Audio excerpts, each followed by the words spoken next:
Hello दोस्तों।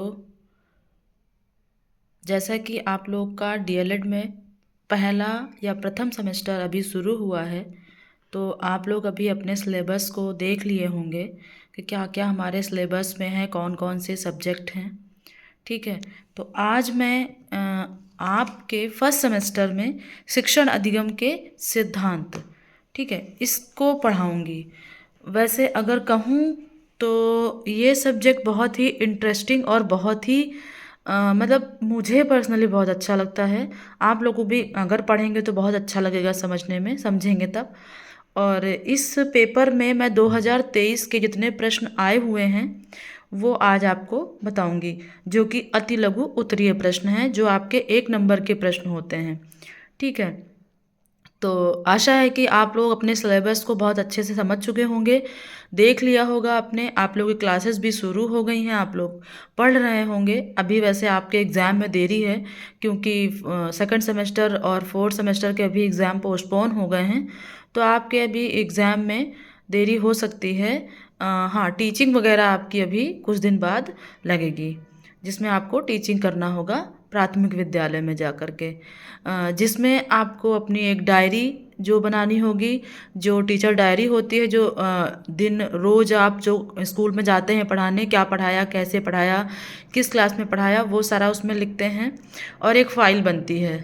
ठीक है। उसके लिए अगर आपको आवश्यकता होगी तो आप मुझे कमेंट करिएगा। फिर मैं उस चीज़ मतलब उस डायरी का और उस फाइल का, जो फाइल बनती है टीचिंग की, उसको मैं उसकी वीडियो एक प्रॉपरली बना दूंगी, जिससे आपको हेल्प हो जाएगी। ठीक है। तो आशा करती हूँ आप लोग बहुत अच्छे होंगे और अपने नया सिलेबस, नया क्लास और नए सब्जेक्ट को अच्छे से पढ़ रहे होंगे। तो चलिए आज पहला क्वेश्चन देखते हैं हम लोग। शिक्षण में प्रश्नोत्तर प्रविधि का क्या महत्व है? अगर हम देखें तो जो शिक्षण में प्रश्नोत्तर प्रविधि या विधि कह सकते हैं, ये किसने दी है? तो सुकरात ने दी है। ठीक है। उनका सुकरात नाम है, जिन्होंने प्रश्नोत्तर प्रविधि के जनक कहे जाते हैं। ठीक है। तो होता क्या है ये? इस प्रविधि के छात्र सक्रिय रहते हैं। ठीक है।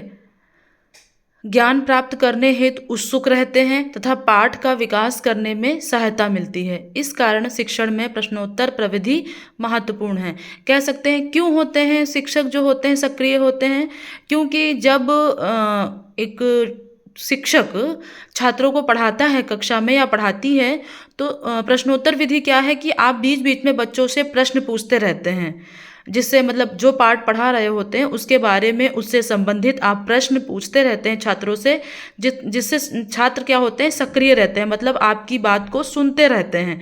ठीक है। इसलिए वो सक्रिय रहते हैं और जो पढ़ाते हैं उसको ध्यान से सुनते भी हैं, और उनसे उनके ज्ञान में या पाठ के विकास में सहायता भी होती है।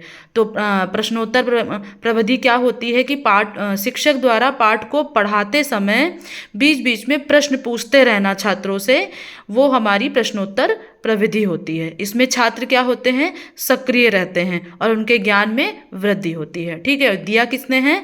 सुकरात ने दिया है। ठीक है। अगला क्वेश्चन है, बहुस्तरीय कक्षा शिक्षण किसे कहते हैं? बहुस्तरीय का मतलब समझ पा रहे होंगे कि बहुस्तरीय मतलब बहुत सारे स्तर। तो बहुस्तरीय कक्षा शिक्षण से अभिप्राय ऐसे शिक्षण से है जिसमें अध्यापक दो या दो से अधिक कक्षाओं के छात्रों को एक साथ बैठाकर शिक्षण करता है। जनरली आप लोगों ने देखा होगा कि प्राथमिक विद्यालय में शिक्षक की कमी होती है, तो वो क्या करते हैं कि दो कक्षाओं को एक साथ मिला लेते हैं और फिर एक साथ मतलब बिठा लेते हैं, एक ही कक्षा में दो कक्षा के छात्रों को बिठा लेते हैं और अपना कक्षा शिक्षण का कार्य करते हैं। ठीक है। तो उसे वो कहते हैं बहुस्तरीय कक्षा शिक्षण, जिसमें अध्यापक दो या दो से अधिक कक्षा मतलब दो या दो से अधिक कक्षाओं को एक साथ बिठाकर पढ़ाने का कार्य करते हैं। ठीक है। उसे कहते हैं बहुस्तरीय शिक्षण। फिर अगला क्वेश्चन आता है, संप्रेषण की 4 विशेषताएं बताइए। जितने भी मैं प्रश्न करा रही हूँ सब 2023 में आए हुए हैं पेपर में आपके, इसीलिए मैं करा रही हूँ कि आपको थोड़ा समझने में आसानी होगी कि पेपर में प्रश्न कैसे बनते हैं। ठीक है। मोस्टली बहुत परेशान होने की ज़रूरत नहीं है आप लोगों को कि हाँ ये नया सब्जेक्ट है, समझ नहीं आ रहा। अगर आप उन शब्दों को लेकर चलेंगे, जैसे इसमें पूछा गया संप्रेषण, अगर आप इस शब्द को लेकर के चलेंगे तो बहुत आसानी से आप समझ लेंगे। संप्रेषण का मतलब क्या होता है, इंग्लिश में कह लेंगे कम्युनिकेशन। मतलब अपने जो आपने हिंदी में पढ़ा होगा कि अपने विचारों और भावनाओं का एक दूसरे को बताना, मतलब अपनी बातों को रखना दूसरों के सामने, उसे कहते हैं संप्रेषण। ठीक है, अगर आप इन शब्दों को पकड़ के चलेंगे तो बहुत अच्छे से आप इस सब्जेक्ट को बहुत अच्छे से कर ले जाएंगे। और ये सब्जेक्ट 50 नंबर का आता है, इसलिए आपको इसमें ज़्यादा फोकस करना होगा, क्योंकि जो ज़्यादा नंबर के पेपर होते हैं उसमें ही आप नंबर गेन कर पाएंगे। अदरवाइज़ तो 25-25 नंबर के पेपर होते हैं और तो उसमें आप उतने अच्छे नंबर नहीं कर पाएंगे। हाँ, हालांकि कर सकते हैं, लेकिन ये है कि इसमें 50 नंबर का पेपर है तो आप इसमें बहुत अच्छे नंबर ला सकते हैं। और बहुत ज़्यादा ऐसा नहीं कि हाँ रट के जाना है तो आप उसको लिखेंगे, आप उसको समझ लेंगे और लिख सकते हैं पेपर को। ठीक है, तो अगर आपको मेरा पढ़ाया हुआ समझ में आ रहा है तो प्लीज़ मेरे चैनल को सब्सक्राइब कर दीजिएगा और इस वीडियो को अपने दोस्तों में शेयर ज़रूर कर दीजिएगा, एक लाइक ज़रूर कर दीजिएगा। ठीक है, चलिए, संप्रेषण की विशेषताएं क्या हैं? परस्पर विचारों एवं भावनाओं का आदान प्रदान करना। दूसरा है या द्विवादी प्रक्रिया होती है। मैंने बताया अभी कि अपने विचार और भावनाओं को एक दूसरे को बताना। द्विवादी मतलब क्या होता है, इसमें दो व्यक्तियों का होना जरूरी होता है, क्योंकि आप अकेले अपनी बात को खुद से तो कह नहीं पाएंगे, दूसरे से कह पाएंगे ना, इसलिए इसमें दो व्यक्तियों का होना बहुत जरूरी है। दो से ज़्यादा भी हो सकते हैं, लेकिन दो मैक्सिमम होने चाहिए। ठीक है, एक संदेश देने वाला और एक संदेश लेने वाला, मतलब आप किसी को बताएंगे तो वो उस चीज़ को ग्रहण करेगा। फिर यह प्रक्रिया उद्देश्यपूर्ण होती है, मतलब इस प्रक्रिया में कुछ ना कुछ उद्देश्य होता है। आप अपनी बात को दूसरों को बताते हो तो कुछ ना कुछ उसका उद्देश्य होता है, एम होता है, तभी तो आप उसको बताते हैं। फिर इसमें अनुभवों की साझेदारी होती है, मतलब आप अपने अनुभव को उससे साझा करते हैं। आपने मान लीजिए आप आज अपने स्कूल में किसी पिकनिक पे गए या किसी भ्रमण पे गए, घूमने गए, तो आप दूसरों को बताएंगे तो उसमें क्या है कि आप ना वहाँ पर घूमने गए तो आपने क्या देखा, कैसे क्या हुआ, वहाँ पर कितना अच्छा है, जाना चाहिए कि नहीं, कुछ मतलब चीज़ें आपसे संबंधित हैं कि नहीं, ये सारी चीज़ें होती हैं जो अनुभवों को शेयर करते हैं। साझेदारी मतलब एक दूसरे को समझाना या शेयर करना। ठीक है, अगला प्रश्न है बाल केंद्रित शिक्षण का अर्थ। बहुत इंपॉर्टेंट है और आपको इसको समझना भी बहुत ज़रूरी है। इसको सिर्फ आप शब्दों से समझिए कि बाल केंद्रित शिक्षण का अर्थ क्या है। बाल मतलब बालक, केंद्रित मतलब सेंटर, और शिक्षण मतलब एजुकेशन, मतलब छात्रों को ही सर्वोपरि शिक्षण में रखना, मतलब छात्र ही सब कुछ है शिक्षा में।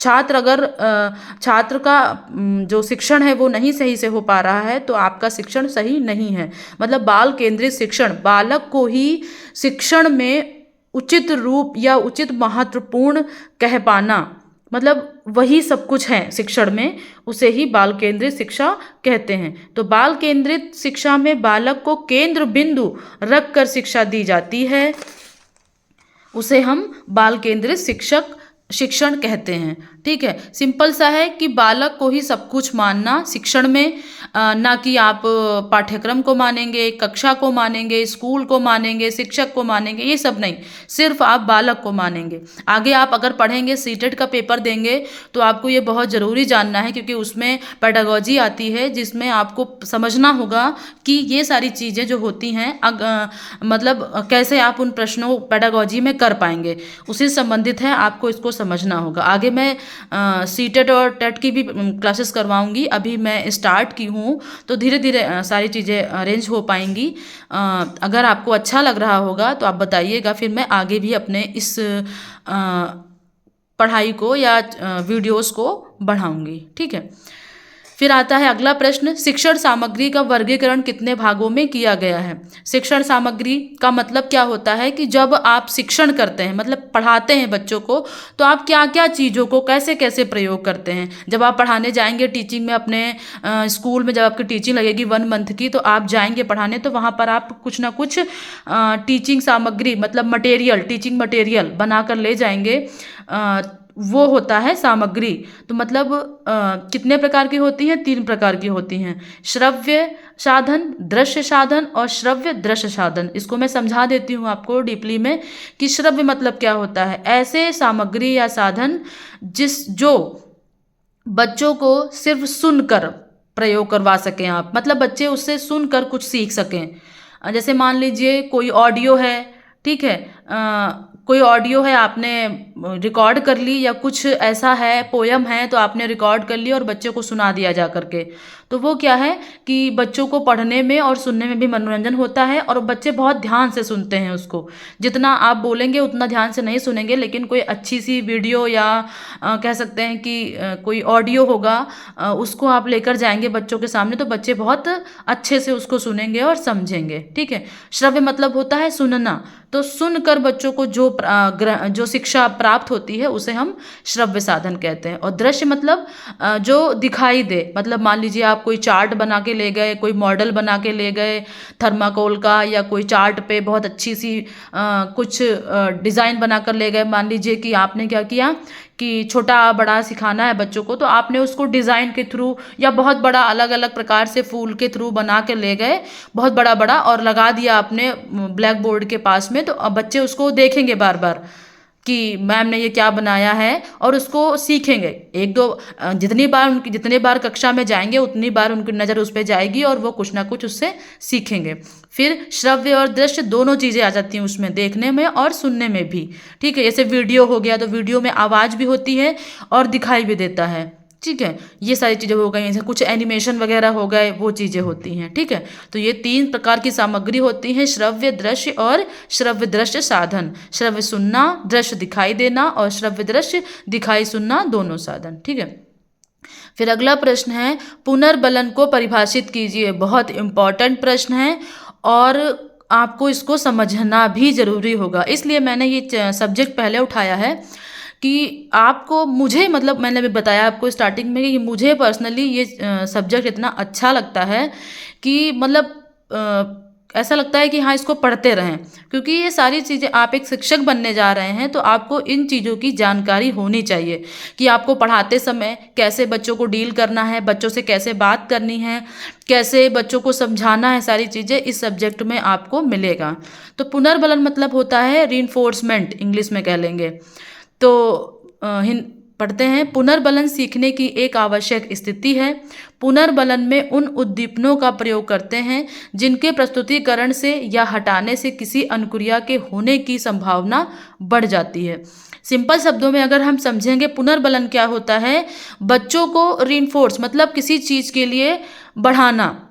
मान लीजिए बच्चे ने कोई गलती की क्लास में, ठीक है, आपको पता चल गया, आपको किसी बच्चे ने बताया आकर के, तो आप उसको डायरेक्ट ये नहीं कहेंगे, डांटने लगेंगे, मारने लगेंगे कि तुमने ऐसा क्यों किया। नहीं, आप किसी न किसी एक एग्जाम्पल लेकर के या किसी न किसी एक कहानी, स्टोरी, पोयम को लेकर के उसको समझाएंगे कि बेटा ऐसा ऐसा होता है, ऐसा होता था, तो वो उस चीज़ को सुनेंगे और समझेंगे। क्योंकि छोटे बच्चे होते हैं तो बहुत डीपली आप समझाएंगे तो वो नहीं इतना समझ पाएंगे, क्योंकि कक्षा 5 तक ही क्लास होती है प्राथमिक में, तो आप बहुत ज़्यादा उसको मतलब एक एजुकेशनल, एक बहुत ज़्यादा वैसे मोटिवेशनल समझाएंगे तो नहीं समझेंगे। लेकिन आप उसको खेल के माध्यम से, कविताओं के माध्यम से अगर चीज़ों को पढ़ाएंगे तो बहुत अच्छे से वो समझेंगे और उन जो गलतियां कर रहे होंगे उन चीज़ को वो छोड़ेंगे, धीरे धीरे छोड़ेंगे, लेकिन हाँ छोड़ेंगे। तो वही होता है पुनर्बलन।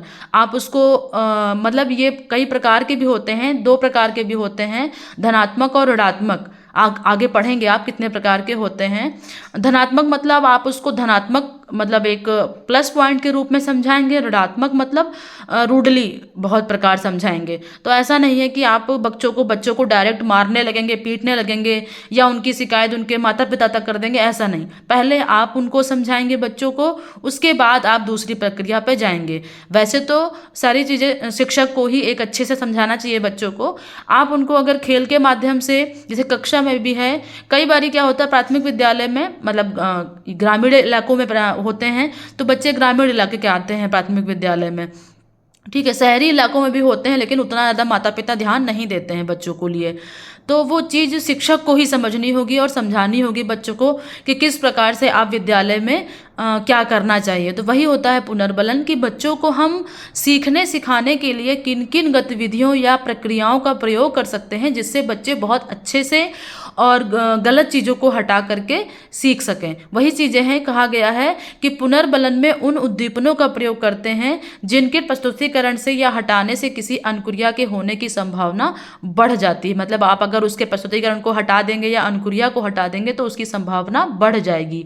कहने का मतलब है कि आप बच्चों को अपने तरीके से या बहुत ही प्यार से, बहुत अच्छे तरीके से बताएंगे तो वो उस चीज़ को समझेंगे और सुनेंगे भी। अगर आप डायरेक्ट मार पीट के, धमका के, या मैं ऐसा कर दूंगी या तुम्हें क्लास से भगा दूंगी या कल से स्कूल मत आना, ये सारी चीज़ें कहेंगे तो बच्चे डर जाएंगे और वो सच में उस चीज़ को नहीं करेंगे। ठीक है, तो ये एक हमें जो आप शिक्षक बनने जा रहे हैं, हमारे देश के भावी शिक्षक, तो इस चीज़ को आपको समझना होगा क्योंकि आप अब वो बच्चे नहीं हैं जो आप स्कूल में जा कर के अपनी चीज़ों को अपनाएंगे। नहीं, आपको समझना होगा कि मैं एक शिक्षक बनने जा रहा हूँ, जा रही हूँ, तो आपको इस तरीके से काम करना होगा। चलिए, अगला प्रश्न है, अनुदेशन का क्या आशय है?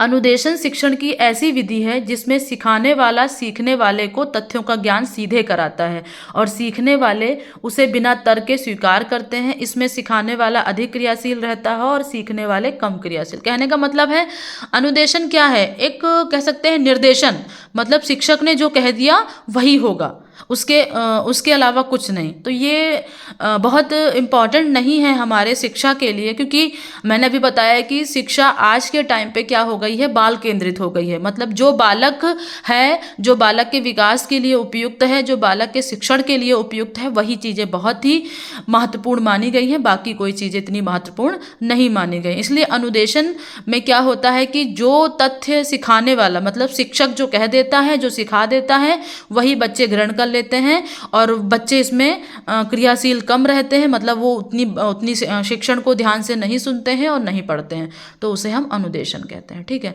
अगला है, शिक्षण के अभिप्रेरणा सिद्धांत से आप क्या समझते हैं? शिक्षण के अभिप्रेरणा सिद्धांत का मतलब क्या है कि इस सिद्धांत का प्रत्येक बालकों में रुचि उत्पन्न करने के लिए किया जाता है। रुचि का मतलब इंटरेस्ट। ठीक है, मतलब जो अभिप्रेरणा होता है, अभिप्रेरणा का मतलब होता है मोटिवेशन। बच्चों को हम मोटिवेट करके पढ़ा सकते हैं। ठीक है, शिक्षक को चाहिए कि वह प्रेरक तत्वों तथा अधिगम को रुचिकर बनाए। एक बार केंद्रित होने के बाद सीखने की प्रक्रिया तीव्र हो जाती है। कहने का मतलब है कि अगर आप बच्चों को मोटिवेट करके कि बेटा आप आज पढ़िए, आप अगर इस पोएम को अच्छे से सुनाएंगे ना, पढ़ेंगे ना, तो मैं आपको एक टॉफ़ी दूंगी, या फिर आप इतना काम कर लीजिए आप लोग आज, फिर मैं आपको एक गेम खिलाऊंगी। तो क्या होता है, वो मोटिवेट होते हैं, अरे मैम ने कहा है या सर ने कहा है कि आप इतना पढ़ लेंगे ना बहुत अच्छे से, तो मैं आपको गेम खिलाऊंगा, तो वो अंदर से फटाफट से उस काम को कर लेंगे और फिर खेलने के लिए तत्पर रहेंगे। तो ये होता है कि अधिगम को हम कैसे रुचिकर बनाते हैं। या फिर हम खेल के माध्यम से पढ़ाएंगे बच्चों को, पोयम को क्या करेंगे, गा के पढ़ाएंगे कि एक बच्चा पढ़ाने आएगा, फिर वो अच्छे से पढ़ेगा, फिर दूसरा उसको दोहराएगा। इस तरीके से हम बच्चों को बहुत अच्छे ढंग से और उनकी रुचि को उत्पन्न करके पढ़ा सकते हैं। ठीक है, यही होता है अभिप्रेरणा, बच्चों को मोटिवेट करना, अभिप्रेरित करके पढ़ाना, जिससे बच्चे रुचि कर, इंटरेस्टेड होकर पढ़ सकें और हमारा पढ़ाया हुआ भी उनको समझ में आए। फिर अगला प्रश्न है, प्रश्नीकरण कौशलों के किन्हीं दो घटकों के नाम लिखिए। प्रश्नीकरण मैंने भी बताया, जो आपकी प्रश्नोत्तर विधि थी वही प्रश्नीकरण। उसमें 3 कारक होते हैं। पहला होता है प्रश्नों की संरचना, दूसरा होता है प्रस्तुतिकरण और तीसरा होता है वितरण। प्रश्नों की संरचना का मतलब होता है कि प्रश्न की संरचना ऐसी होनी चाहिए, क्योंकि प्राथमिक विद्यालय है तो आपको छोटे बच्चों की भांति आपको प्रश्न बनाने होंगे। जैसे मान लीजिए चैप्टर में है कि हुआ सवेरा चिड़िया बोली, तो आपको ऐसा बनाना होगा प्रश्न की, बहुत लंबे नहीं होंगे, बहुत बड़े नहीं होंगे, जैसे बच्चे आसानी से उसको समझ सकें और आंसर बता सकें। जैसे कि सूरज किस दिशा में निकलता है, ठीक है, या सूरज का रंग कैसा होता है, सूरज कैसा होता है, गोल होता है, चौकोर होता है, इस प्रकार की, इसे कहते हैं संरचना प्रश्न की। प्रश्न कितना बड़ा है, कितना सार्थक है और कितना बच्चों को समझ में आ रहा है या उसको वो समझ पा रहे हैं। फिर प्रस्तुतिकरण ऐसा होना चाहिए कि बच्चे एक बारी में उसको समझ लें। ऐसा नहीं कि आपने बहुत ही मतलब सूरज आपने बादलों में देखा होगा, एक बड़ा सा गोला निकलता है, उसका लाल रंग होता है, इस तरीके से घुमा घुमा के बताएंगे तो बच्चे उस चीज़ को नहीं समझ पाएंगे। इसलिए डायरेक्ट मतलब एक प्रश्न बनाएंगे कि बच्चों सूरज है वो किस दिशा से निकलता है, तो ये प्रस्तुतिकरण बच्चे एक बार में समझ जाएंगे। हाँ, सुबह सुबह जब उठते हैं तो हमें दिखाई देता है लाल गोला गोल रंग का, तो वो सूरज होता है। तो हमने अगर पढ़ाया होगा उनको तो वो बताएंगे कि हाँ सूरज पूरब में निकलता है। ठीक है, फिर वितरण, मतलब उसी चीज को हम किस तरीके से वितरण कर पाते हैं बच्चों में, बच्चे उसे कितना ग्रहण कर पाते हैं। ठीक है, फिर अगला है एलन तथा रियान ने कितने शिक्षण कौशलों का उल्लेख किया है, तो 14 भागों में विभाजित किया है इन्होंने। इसको हम अलग से डीपली में पढ़ेंगे। ठीक है, फिर अगला है प्रयोग प्रदर्शन विधि किस विषय के लिए के शिक्षण के लिए सर्वाधिक उपयोगी है। नाम से समझ पा रहे होंगे, प्रयोग प्रदर्शन विधि। प्रयोग और प्रदर्शन मतलब देख कर किसी चीज को फिर प्रयोग करना। ठीक है, मतलब किसी चीज को हम पहले देखेंगे फिर प्रयोग करेंगे, उसे हम कहते हैं प्रयोग प्रदर्शन विधि। ये ज़्यादातर विज्ञान विषय में आपने देखा होगा, प्रैक्टिकल होते हैं। तो ये बड़े बच्चों की बात है, लेकिन हम इसमें इसलिए दिया गया क्योंकि आप जैसे बच्चे हैं छोटे, तो हम क्या करते हैं कि मतलब हम क्या करते हैं, जो शिक्षक होते हैं प्राथमिक विद्यालय में, वो बच्चों को आसपास के इलाके में कहीं घुमाने ले जाते हैं, जहाँ पर मान लीजिए छोटा सा पार्क है या कुछ, या ऐसे ही मैदान है जहाँ पर फूल पेड़ सब लगे हुए हैं। तो जैसे पार्क में ले गए, वहाँ बहुत सारी चीज़ों को देखा उन्होंने, फूल हैं, पत्तियाँ हैं, मिट्टी है, जल पानी है, कुछ जानवर भी हैं छोटे मोटे। ठीक है, पेड़ अलग अलग प्रकार के हैं, फूल अलग अलग रंग के हैं, तो उनसे बहुत कुछ वो सीखते हैं। तो आप उनसे पूछ सकते हो, बेटा आप कल पार्क में गए थे तो किस किस रंग कलर के आपने वो फूल देखे थे, जो पौधे थे या पेड़ थे वो सारे एक बराबर थे या कुछ बड़े थे छोटे थे, किसकी पत्तियां बड़ी थी किसकी पत्तियां छोटी थी, पौधों की या पेड़ों की। तो इस तरीके से उनके दिमाग में कुछ देख कर सीखा उन्होंने, तो इसे कहते हैं प्रयोग प्रदर्शन विधि। ये विज्ञान विषय के लिए आवश्यक है। ठीक है, फिर है अपेक्षित अधिगम स्तर। अपेक्षित अधिगम स्तर क्या होता है कि प्रत्येक कक्षा व विषय के लिए निर्धारित दक्षताओं को प्रत्येक छात्र निश्चित समय में प्राप्त कर ले। अपेक्षित अधिगम का मतलब होता है कि एक समय के लिए एक निर्धारित मान लीजिए दक्षता बनाई गई है कि आपको इतना पढ़ाना है और बच्चे इतने समय में इतना पढ़ लें, उसे कहते हैं अधिगम, अपेक्षित अधिगम स्तर। ठीक है, अगला है शिक्षक केंद्रित शिक्षण के 2 दोष। जैसे मैंने अभी पढ़ाया कि बाल केंद्रित शिक्षण, तो बाल केंद्रित शिक्षण आज के टाइम पे बहुत ही इम्पॉर्टेंट है, और यही हमारे शिक्षण में कहा गया है कि बालक को ही सर्वोपरि मानकर हर शिक्षक को पढ़ाना है, ना कि पुस्तक को ना खुद को मान करके।